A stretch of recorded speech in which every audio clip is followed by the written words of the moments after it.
and we got the most loyal, passionate fan base in the country. It's a small gesture to say thank you to them, and looking forward to watching some baseball tonight. This is a wonderful facility. It's the first time I've been here.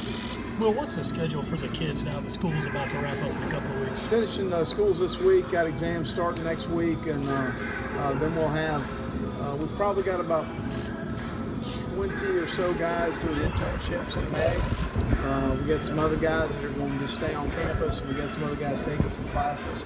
So I would probably say around 45 to 50 guys will be on campus in May. Other guys will go home, and then the team will report back on June 2nd, which is Sunday. We start Summer 1 June 3rd. Now that you've had a couple of weeks to digest spring ball, what did you like most coming out of it? Well, I think what I'll say is at this time, there's some things to be excited about. The competitive depth that we have on our team. We have a deeper roster than we've had before, especially on both lines of scrimmage, which excites you because I know this league very well, and you've got to be strong there. And I think we have good leadership. We've got 3 players on our team that previously in their careers have been voted team captains: Jake Bentley, Dennis Wong, and T.J. Brunson. And I like the leadership of our team. You couple that with Donnell Stanley, Darius Hutchinson, Brian Edwards.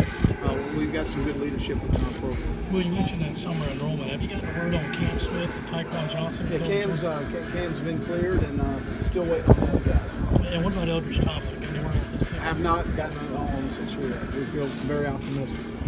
How healthy are your players going into the season? Oh, really good. I think the only guys that'll be limited in June is Rosendo Lewis and Danny Fennell. Everybody else will be good.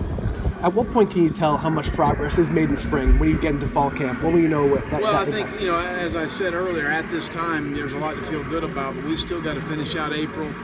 May, June, and July are critical for us to take a step forward. You either get better or worse every day, and our guys have got to understand that. But again, that goes back to your leadership.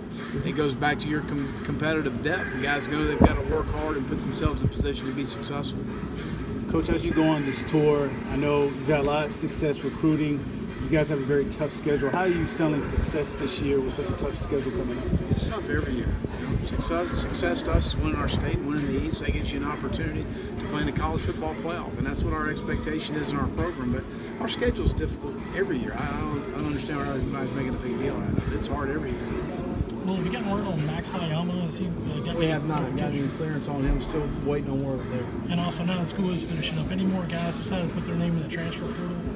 No, Zay Brown came to me and wants to have the opportunity to play somewhere else and support Zay. He's been a great teammate and a great young man. We're looking forward to trying to help him get somewhere where he can play.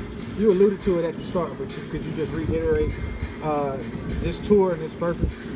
Well, I think as much as anything, our fan base is a loyal fan base that I've been around, and been great to us in our 3 years at the University of South Carolina. This is a small gesture to say thank you for what they do for us. So it's going to be great to see them tonight, starting off here in Augusta, but also see the Gamecocks play baseball. As y'all were able to look at the film with Carry On and Ryan from the spring game, what did you guys see from them as y'all were able to?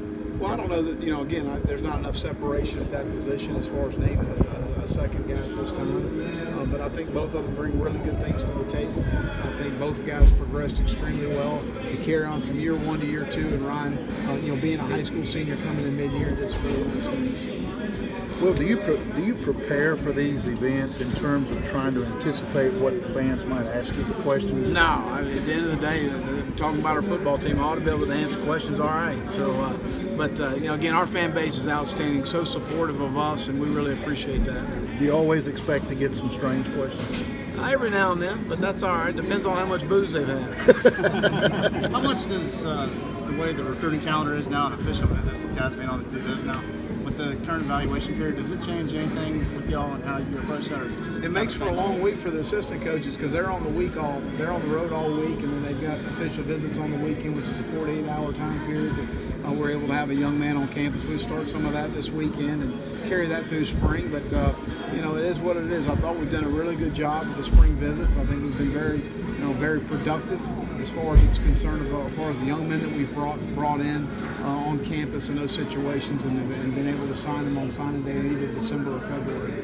Well, how is Ortray progressing off the knee injury? Very good. I think he'll be cleared 1st of June when we start Summer 1. Again, the only 2 guys starting Summer 1 that we won't be full go is Rosendo Lewis and Danny Fennell. How do you, work him back into the rotation, having coming off a pretty serious injury? How do you kind of slow roll him back into things? Well, we won't slow roll him at all. He's going to be cleared June 3rd. He's expected to be full speed, and he's chomping at the bit to get back at it. I mean, at the end of the day, you take something like that away from a guy that's put a lot and invested a lot in our program, invested a lot into his career, and to miss a fall is very difficult.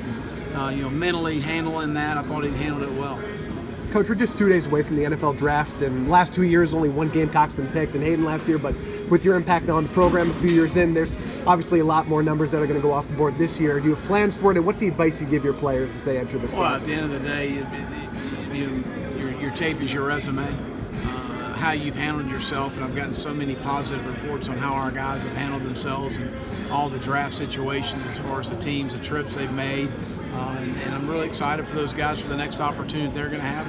And you're right. You look at South Carolina's most successful seasons of 33 wins. There was 15 players drafted in that time. We've had one. So as moving forward, those numbers will change.